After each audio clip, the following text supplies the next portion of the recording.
Estrogen and testosterone and their derivatives are what we call sex steroids.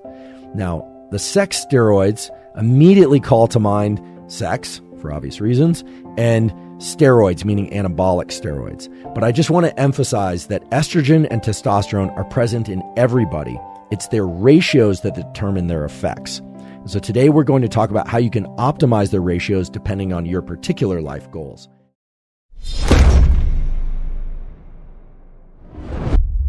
The ratio of estrogen and testosterone in every individual has profound influence on feelings of well-being, feelings of optimism, feelings of anxiety or lack of anxiety, on reproduction, on sexual behavior independent of reproduction. They are profoundly powerful molecules, and we all make these molecules to some degree or another, but they're also important behavioral tools, supplementation tools, as well as prescription drugs that can impact the ratios of testosterone and estrogen in really powerful ways. So we're going to cover all of that. So one of the first things to understand if you want to optimize your hormones is where they come from. There are a lot of different glands in the body that produce hormones. There's the pineal gland. Some hormones are made in the hypothalamus. Hormones are made by the gonads, the ovaries, or the testes. You've got the thyroid gland. There are a bunch of different glands that make these different hormones. But when we're talking about the sex steroid hormones, estrogen and testosterone, the major sources are ovaries for estrogen and the testes for testosterone, although the adrenals can also make testosterone. In a male, for instance, that has very high testosterone, some of that is going to be converted into estrogen by aromatase. And aromatase is made by body fat. It's also made in the testes themselves. A lot of people don't realize this, but the testes actually have the capacity to manufacture estrogen and aromatase, albeit at low levels. But this turns out to be important for optimizing hormone levels in males at later points.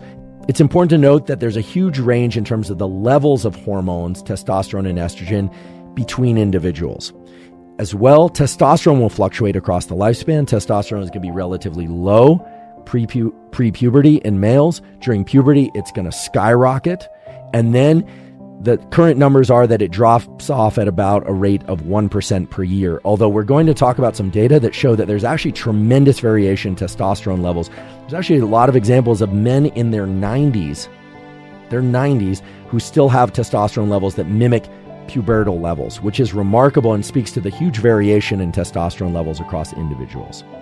So let's talk about other sources of these hormones, and then it will make clear what avenues you might want to take in order to optimize these hormones.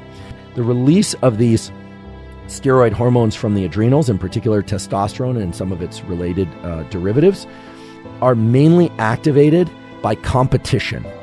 So let's talk about competition, because it turns out that competition is a powerful influence on the sex steroid hormones, and the sex steroid hormones powerfully influence competition. There's very good evidence now that testosterone can reduce anxiety, promote novelty seeking, and promote competitive interactions. Testosterone has this incredible effect of making effort feel good. We often think of testosterone as creating masculinization, or it's, virilization, or all these terms are thrown around. But what's it really doing when it comes to mate choice and competition? What it's doing is it's reducing the threshold for anxiety.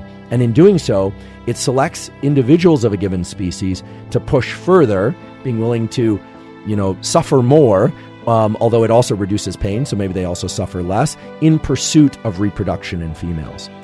Now, it's well known in humans that both males and females who have elevated levels of testosterone will engage in more novelty seeking. And I want to repeat that. Competitive environments themselves can increase testosterone. So testosterone promotes sex-seeking behavior. And the real question then is, does sex itself promote testosterone? And the answer is somewhat complicated, but the short version is yes. And as you recall, sex has multiple stages. So there's the physical act of sex, there's the seeking of sex, and then there's orgasm and ejaculation. Now, it's important to distinguish between these, because whether or not sex itself increases testosterone depends on whether or not the male ejaculates. So there are studies showing that sexual behavior itself can increase testosterone. Men who observe sex, so I guess this would be observing pornography, will have slight increases in testosterone during the observation. They had increases in testosterone that were very modest, of about 10%.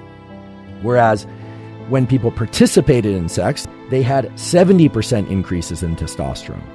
So there are increases in testosterone that are quite significant during the physical act of sex, and far less so during observing sex. Sex and ejaculation itself does not reduce testosterone levels. However, abstinence or sex without ejaculation for a week or more will increase testosterone levels up to 400%. Now let's talk about how exercise in its various forms, weight training, endurance work, weight training to failure, or less intense weight training, can impact testosterone levels. So if you look on the web, people say, oh, testosterone is increased by weight training. You want to do big, heavy compound movements, squats and deadlifts and chins and things of that sort. But what about the scientific studies? Like, what's the actual basis for this? Because if you just take a step back and look at this from the perspective of a scientist, you'd say, okay, what is a squat? A squat is loading up a bunch of weights on a bar and then, sitting down essentially and standing up over and over again. What's a deadlift? It's lifting heavy weights from the ground. Why would that increase testosterone?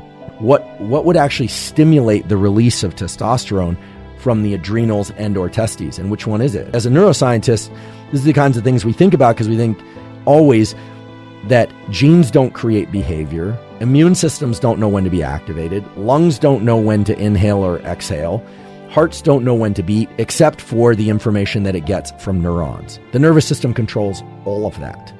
And so really the answer has to be in the neural system that's related to these particular types of weight-bearing exercises. You could potentially build better protocols or figure out exactly what about these movements is triggering increases in androgen receptors and testosterone.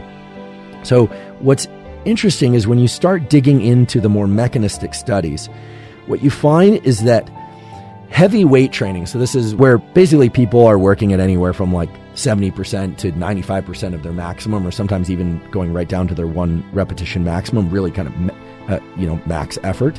What you find is that heavy weight training, but not weight training to failure, where completion of a repetition is impossible, leads to the greatest increases in testosterone.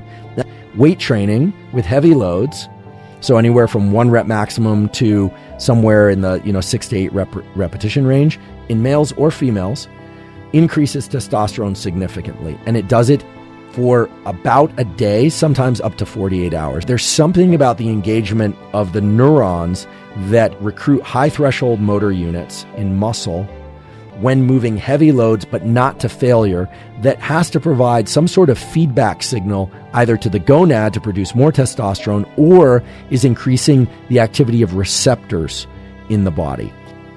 There's clearly a influence of hard work at the neural level and then at the muscular level for increasing testosterone. And there's also clearly an effect of working too hard and presumably increasing cortisol too much, although I'm speculating there, in terms of reducing testosterone.